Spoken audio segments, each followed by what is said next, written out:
Navi Mumbai police पेपरला हा प्रश्न विचारलेला होता.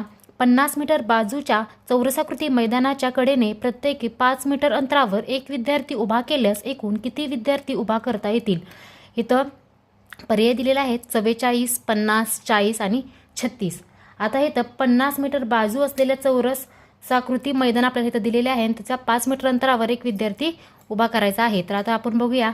तर काय करायचं आहे, चौरसाची परिमिती पहिला काढून घेतली पाहिजे. तर चौरसाची परिमिती बरोबर बाजू गुणुले 4. तर आता आपल्याला इथं बाजू दिलेली आहे 50 मीटर, म्हणून 50 गुणुले 4. 50 चोक 200, 200 मीटर.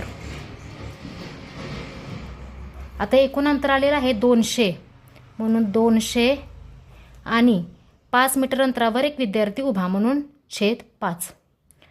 5 एके 5, 5 चोक 20 बरोबर 40 मुले उभा करता येते. म्हणजे पर्याय क्रमांक 3 हे त्याचं करेक्ट आन्सर असणार आहे.